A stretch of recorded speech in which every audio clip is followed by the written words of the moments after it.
iragile ngira me forora. Meme baba ninga falenebe iragile ngira me forora. Imuti mirio kui mede irame kafera. Imuti fefe surude irame kafera. Chers téléspectateurs de Manège du Savoir, bonjour. Nous sommes présentement à l'Église protestante unie de France à Saint-Maur-des-Fossés. Nous recevons aujourd'hui sur notre plateau le pasteur Zang. Bonjour pasteur. Bonjour. Comment allez-vous? Très bien, merci, et vous-même? Merci de nous accueillir ici. Soyez les bienvenus. Merci. Merci beaucoup, révérend pasteur, de nous recevoir ici, comme à la maison. Et vous êtes à la maison. Ah bien, merci infiniment. Dites-nous, est-ce que vous pouvez vous présenter brièvement pour nos téléspectateurs de Manège du Savoir? Oui, je suis le pasteur Jean-Pierre Zang, pasteur de l'Église protestante unie de France, en poste dans la paroisse de Saint-Maur-des-Fossés. Avant d'être dans cette paroisse, j'ai été dans d'autres paroisses de la région parisienne, la paroisse de Sainte-Geneviève-des-Bois, Juvisy, et après la paroisse de Rueil, Malmaison et Nanterre. Et là, depuis 2 ans. Alors dites-moi, quelles sont les missions assignées à un pasteur camerounais, d'origine comme vous, mais pasteur titulaire exerçant en France? Il y a un grand écart là. Est-ce que vous avez encore un peu le pays en vous ou bien? Bien sûr, le pays en moi, ça ne finira jamais. J'y suis, je l'ai dans la peau, le pays, je l'ai dans le sang, je l'ai dans le regard, dans la parole, dans les gestes, la manière de vivre. Je me nourris encore de temps en temps comme au pays. Je ne peux pas l'oublier, je ne peux pas faire autrement, tant que j'ai la possibilité. Mais est-ce qu'il y a vraiment une différence? La différence est... C'est plutôt quelles sont les missions qui vous sont assignées, oui, qui vous sont assignées? À les missions pastorales? Oui. À les missions pastorales sont pratiquement, enfin, je peux dire les mêmes, mais avec une exigence toute particulière. Il y a une différence que moi je ferai personnellement de ce que j'ai vu mes collègues du Cameroun vivre et de ce que moi je vis. En tant que pasteur en Europe, ici en France, dans l'Église protestante unie, je ne suis pas entouré 24 heures sur 24 pratiquement des anciens d'église ou des personnes capables de prendre le relais à un moment donné ou à un autre. Ici, effectivement, il y a un conseil presbytéral avec un président du conseil qui veille à la bonne marche de l'Église. Mais les missions pastorales sont des missions qui nous envoient sur un chemin très souvent solitaire. L'accompagnement des personnes, le travail autour de la prédication, les études bibliques, par exemple, et tout ce qui est relation entre l'Église et les autres institutions. C'est-à-dire qu'ici, à Saint-Maur-des-Fossés, quand l'Église doit être présente quelque part, comme lors des célébrations du 8 mai, c'est le pasteur. D'accord. On a aussi cette représentation républicaine. Et est-ce que les fidèles que vous avez ici en France sont difficiles à gérer, si je puis le dire ainsi? Est-ce que les fidèles sont difficiles à gérer? Ça dépend. Oui. De quoi? Ça dépend. Si vous faites allusion à la situation du Cameroun où les fidèles sont omniprésents, il faut le dire, et ils sont vraiment fidèles comme le mot l'indique, non, c'est pas du tout pareil. Vous voyez, je vous accueille au temple. Oui. Et le temple ne vit pratiquement que le dimanche. D'accord. Dans la semaine, il y a d'autres activités. Il y a des activités même extra-église. Il y a les répétitions de chorale ou autres. Oui, vous accueillez des concerts aussi. Voilà. Ouais. Mais en ce qui concerne les fidèles, généralement, c'est le pasteur qui se déplace vers les fidèles. Et là, il y a cette différence entre le Cameroun et ici, parce qu'au Cameroun encore, les fidèles vont voir le pasteur. Le pasteur est comme un notable, on lui rend visite, on va le voir. Mais ici, c'est le pasteur qui se déplace, qui va vers les fidèles. D'accord. Et ça dure tout au long de la semaine. Alors dites-moi, quels sont vos rapports avec les autres confessions religieuses en France? On essaye autant que faire se peut de cohabiter et de coexister. Un exemple plus précis, le dialogue interreligieux, où ici à Saint-Maur-des-Fossés, comme à ma maison où j'ai été d'ailleurs, on a un dialogue interreligieux entre les chrétiens, les musulmans et les juifs.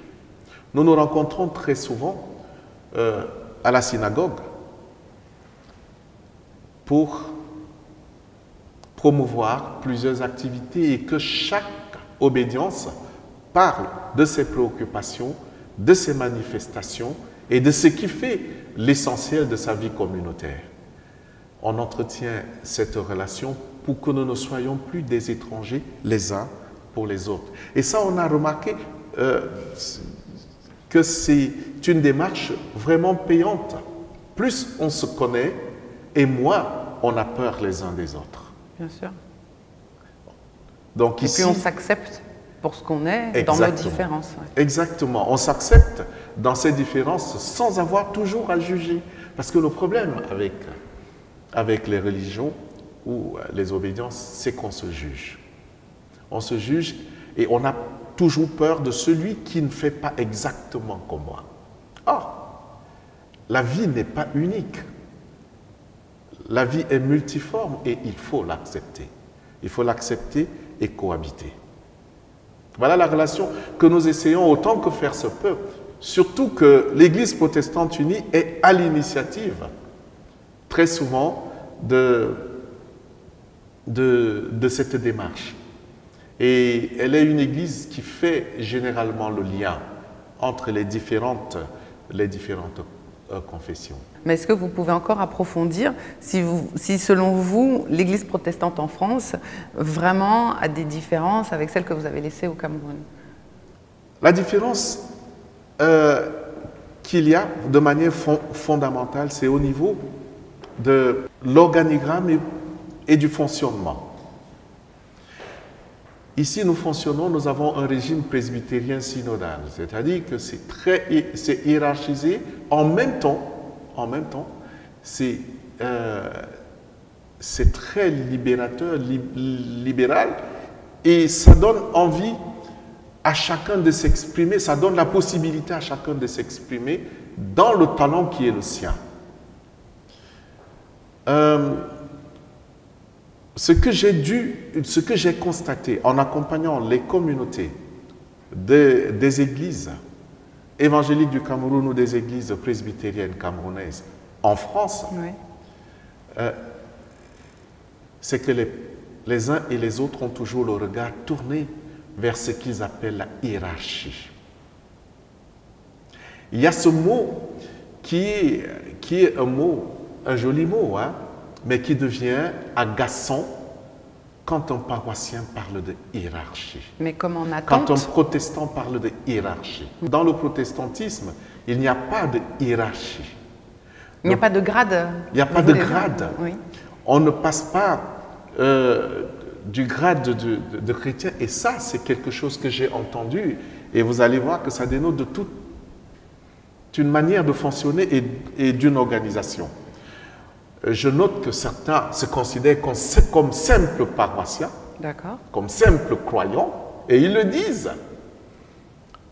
Pendant qu'il y a des diacres qui sont un peu au-dessus, et les anciens d'église qui sont au-dessus, et les pasteurs qui sont au-dessus, et parmi les pasteurs, il y a des responsables qui sont au-dessus parce qu'ils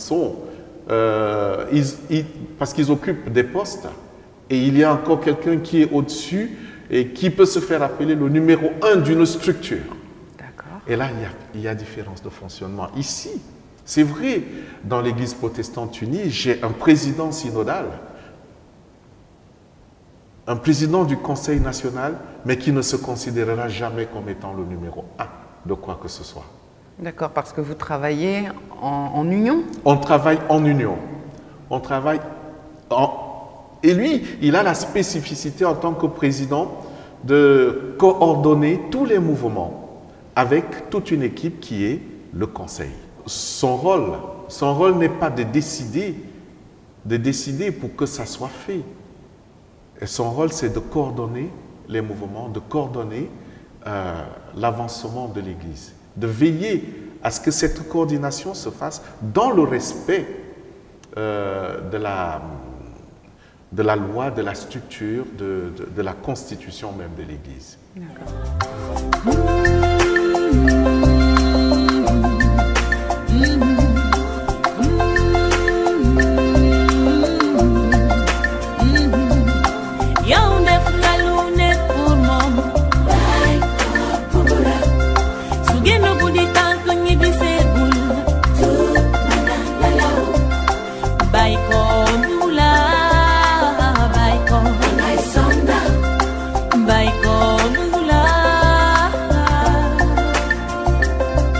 Les filles et leur papa vont nous interpréter une petite chanson pour notre plus grand plaisir.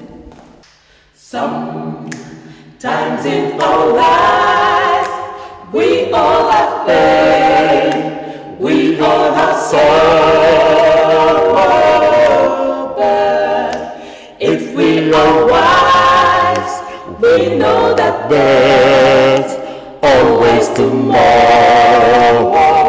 Lean on me.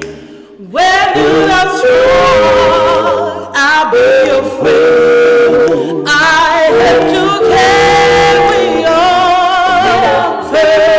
It won't be long till I'm gonna need somebody to lean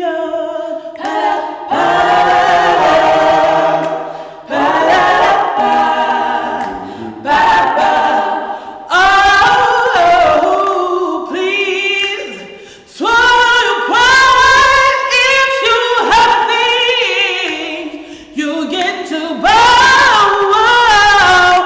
Fair, no one can feel those of your needs that you don't let show. So just call when you need a hand. We all need somebody. We all need I'll just smile. Darling, you understand. We all need somebody. We all need call me.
Vous avez eu la possibilité, les ministres, on a donné la possibilité aux ministres de pouvoir unir des personnes, des couples de même sexe. Voilà. Est-ce que vous pouvez me dire ce qu'il en est de vous? Si vous avez saisi cette occasion, opportunité ou... Cette question, elle est pertinente et importante, surtout en cette période parce que c'est tout nouveau. Ce qu'il faut dire dans un premier temps, je commence déjà par des choses négatives. Ce qu'il faut dire dans un premier temps, c'est que la communication n'a pas été à la hauteur de cette décision. La communication qui a été faite autour de l'Église protestante qui, excusez-moi le terme, ringardise l'Église catholique, qui est contre la bénédiction des couples de même sexe. Il n'est pas question de la prééminence d'une Église par rapport à une autre. Et certains se sont autosatisfaits de cette décision-là. Ça aussi, c'est une erreur de communication. Il n'est pas question de se satisfaire d'une manière ou d'une autre d'une décision comme celle-là. Dans le principe même de l'Église, le principe fondateur de l'Église protestante unie de France, il y a le principe très, très humaniste, où un homme est un homme, avec ses dons, et aussi avec son péché, ses travers. Et dans cette mesure, lorsqu'un homme, quel qu'il soit, demande une bénédiction, l'Église doit entendre cette demande de bénédiction. Et il en est de même pour les couples de même sexe. Ce n'est pas parce qu'ils ont ce penchant qu'ils sont moins humains. Déjà, c'est la première chose. Et je crois que la communication devait être mieux menée au lieu de s'autosatisfaire, de n'avoir pas fait comme les autres. Il n'en est pas question, il n'y a même pas lieu de fanfaronner non plus. Et l'Église, dans sa décision synodale, a donné la possibilité, parce que la question était assez compliquée, et c'était une question qui était... c'est un point clivant au sein même de l'Église. Et vous croyez bien que tout le monde ne peut pas être d'accord avec cette décision-là. Et c'est à nous d'accompagner celles et ceux qui ne sont pas d'accord et celles et ceux qui demandent la bénédiction sur leur union. Cette décision donne uniquement la possibilité de. Et c'est ce qu'il faut aussi entendre. Et c'est ce qui a été écrit. C'est la possibilité de. Donc c'est une ouverture. Et comme je vous ai dit, notre Église est une Église libre et ouverte. Elle donne cette possibilité, mais elle ne contraint aucun ministre à bénir ou à ne pas bénir. Et elle donne la possibilité aux ministres et au conseil presbytéral de la paroisse de se réunir quand il y a une demande et d'étudier tous les aspects afin de mieux accompagner les personnes qui sont en demande. Ici, je suis à Saint-Maur-des-Fossés depuis 2 ans. Je n'ai jamais eu une demande pareille. Et je ne pense même pas que je suis prêt à avoir une demande comme celle-là. Je suis issu d'une éthique classique qui, à l'heure actuelle, ne me permet pas d'envisager cela. Peut-être que ça viendra. Ça viendra, on ne sait jamais. Mais, c'est vous qui avez parlé de mes origines. Oui. Vous voyez, avec ces origines-là, il est difficile de penser autrement sans avoir fait le point sur soi-même. Moi, je crois que le bien fondé de cette question, c'est qu'elle m'interroge au plus profond de moi-même sur les convictions qui sont les miennes. Et ce n'est pas parce qu'elle m'interroge que j'accède à la demande. Très récemment, son Excellence Monsieur l'ambassadeur du Cameroun en France a fait appel à vous, comme aux autres ministres de culte, pour une mobilisation, donc dans cet élan de mobilisation de la diaspora camerounaise pour contribuer matériellement en fait à l'effort de guerre au gouvernement camerounais pour s'unir contre la secte Boko Haram. Donc, comment ça s'est passé et qu'avez-vous tiré comme leçon de cette mobilisation? Sur ce point, en tant que membre de la diaspora camerounaise en France, il y aurait beaucoup de choses à dire. Il y aurait beaucoup de choses à dire. La première chose que je louerais, c'est déjà le fait que le président de la République a pris fait et cause dès le départ. Il a été le premier à parler de guerre, parce que c'est une guerre. Pour un pays aussi paisible que le Cameroun, qui a toujours qui tient à sa paix et à sa cohérence,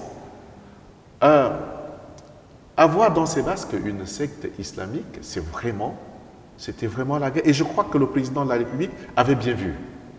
Et c'était une guerre. Et c'était une guerre que nous ne pouvions pas éviter. C'était la première chose. La deuxième chose, si la mobilisation autour de cette question, les Camerounais eux-mêmes ont exprimé le fait que c'était inacceptable. C'était inacceptable. Nous qui avons toujours vécu dans la cohérence de nos différentes religions, je suis du Mbam, je suis Bafia. Et imaginez-vous qu'à Bafia, les musulmans, les chrétiens ont toujours vécu en harmonie. Et d'ailleurs, je vous le donne en mille, allez voir dans telle ou telle famille, vous allez voir qu'il y a toujours des musulmans, des chrétiens au sein de la même famille, comme d'ailleurs la mienne. Cette situation était inacceptable.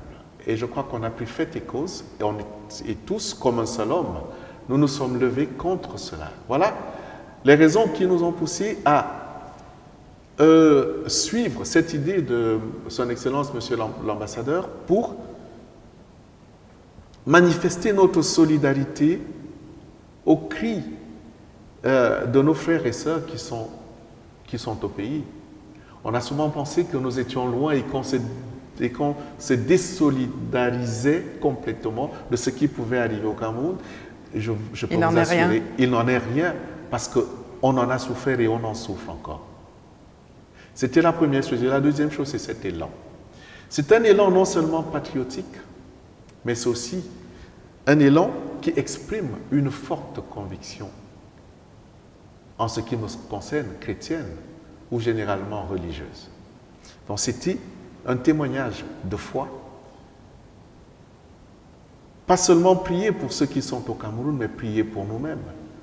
Parce que chaque fois, quand on entend des nouvelles qui ne sont pas bonnes venant du Cameroun, on en souffre beaucoup et encore plus comme étant absent. Alors, qu'est-ce que vous en avez tiré de cette mobilisation? Est-ce qu'il y a une leçon? Il y a une leçon. Il y a une leçon qu'on peut tirer, c'est-à-dire qu'au-delà de toute forme d'injustice que nous pouvons vivre par ailleurs, je veux parler des injustices sociales qu'on peut constater par-ci et par-là, le Cameroun a toujours une seule et une même âme. Lorsque le Cameroun est en danger, le peuple se lève comme un seul homme. Et ça fait chaud au cœur. J'ai entendu des efforts de guerre, parce que je suis aussi la télévision camerounaise, comme les frères et sœurs de la diaspora. Je vois les efforts qui sont consentis dans les départements, dans les régions, par-ci et par-là. Ça me fait chaud au cœur. Mais il ne faut pas oublier aussi, si cette guerre-là est capable de mobiliser autant d'efforts, il y a une chose qu'il ne faut pas oublier, la guerre de la différence sociale aussi. Il faudra la mener. On peut déplorer aussi le nombre de jeunes qui pensent encore que l'Eldorado est ailleurs. Le Cameroun regorge des ressources insoupçonnables. Et je crois que c'est à nous de mettre toutes ces ressources à profit pour que les jeunes puissent en profiter. Et qu'on ne pense pas que le meilleur est ailleurs, Le meilleur est parfois juste à côté de nous, mais on ne sait toujours pas comment s'y faire. Et à cela d'ailleurs, je tiens à donner une précision, ce que j'entends très souvent. Mais si le meilleur est à côté, mais comment se fait-il que vous restiez longtemps de l'autre côté et que vous ne rentrez pas, et ainsi de suite? On a déjà entendu ça. Quand je dis à un jeune, c'est pas toujours en Europe que tu trouveras la vie que tu recherches. Il me dit, mais pourtant toi tu y es. Oui. Alors que lui dites-vous? Chacun a son chemin. Vous savez, quand je venais en France, c'était pour faire mes études, je me disais que j'en ai pour 5 ans et je rentre. Mais entre-temps, la vocation vous rencontre, et quand la vocation vous rencontre, il est difficile de dire non. Parce que lorsque vous dites oui, vous vous rendez compte après coup que là, c'était votre vocation.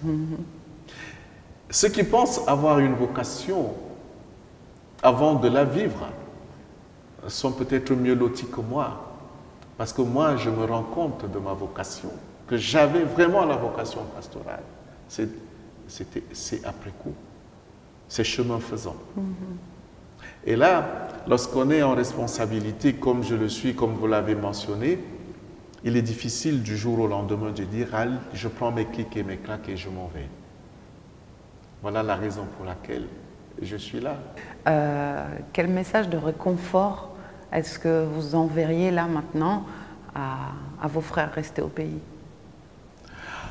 Le message que j'enverrai à tous mes frères restés au pays,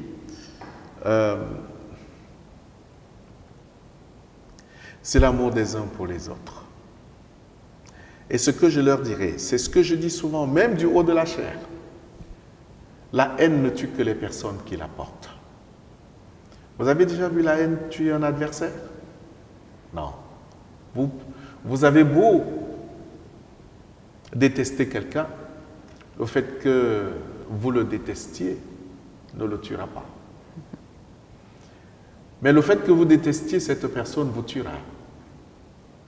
Parce qu'en le détestant, lorsque vous le voyez arriver en face de vous, vous vous dites, je le déteste tellement qu'il me faut traverser la route pour ne pas avoir à croiser son regard, à le saluer. Et en traversant la route, imaginez, une voiture vous prend. Vous vous direz que vous êtes mort. Pourquoi? Parce que vous détestez tellement la personne en face que vous avez voulu traverser et qu'une voiture vous a percuté. Alors qu'il était beaucoup plus facile d'affronter votre haine ou son regard et pour une fois lui dire bonjour et passer. Et votre vie aurait continué. C'est le message que je peux leur dire, la haine ne tue que les personnes qui la portent. N'essayons pas de couvrir nos échecs en rendant les autres responsables de ce que nous n'avons pas pu réussir. Essayons de nous affronter. Alors, est-ce que vous voulez bien nous dire un petit mot en patois? Parce que, comme vous m'avez dit, le Cameroun est encore là, au fond de vous. Alors, dites-nous un petit mot en patois, avant qu'on se quitte. Quelqu'un de l'ENPA. Ngokuro sisi le mosa gena télévision a yume que tane l'enka le a même. Janan sal. Janan ko koriler merna ya mbum. Fala ne minan fa tata bel butoksen. Un que femme no butoksen, menen ba biayu le buyu be secret, l'erme de boembem de gipa mana inwo. Une femme ne peut toxer. Un que toxi me ne recevait pas. Bab c'est si me bicamenque. Un toxi me ne tata bela kenasu. Amant me ne abombe me ne. A femme ne chep le année le billet bref. Beau kenya. Beke kesen me ne. Yebra. Merci beaucoup. Merci beaucoup. Est-ce que vous voulez bien nous dire alors, nous traduire? Ce que j'ai dit en substance, c'est que je vous remercie. Je vous remercie, vous, à travers la télévision, ce que vous avez fait. Déjà, ce que vous êtes déplacé pour venir me trouver là où je vis, moi et toute ma famille, mon épouse, mes enfants. Et Que le Seigneur vous accompagne et vous bénisse. Et pour ceux et celles qui me regardent en ce moment, je leur dis déjà merci de m'avoir suivi, peut-être en me connaissant un peu plus à travers ce petit moment. Et surtout que le Seigneur les accompagne, qu'il les bénisse et qu'il les accompagne dans le chemin de la vie en continuant à s'aimer les uns les autres. C'est un très très beau message. Merci infiniment pour votre accueil. Nous sommes ravis. Nous sommes ravis de vous avoir découvert parce que vous êtes une personnalité vraiment forte, intéressante, avec des valeurs très belles que vous portez, une spiritualité très haute, avec une très belle vibration. Donc, merci infiniment et à bientôt. Merci pour ce compliment, hein, parce que je prends ça pour un compliment. Bien sûr. Merci beaucoup à vous. C'était Yanga, en direct de l'Église protestante unie de France. Nous avons reçu notre révérend pasteur Zang pour Manège du Savoir, CRTV, avec notre réalisateur Martin Quay. Merci de nous avoir suivis. À très bientôt.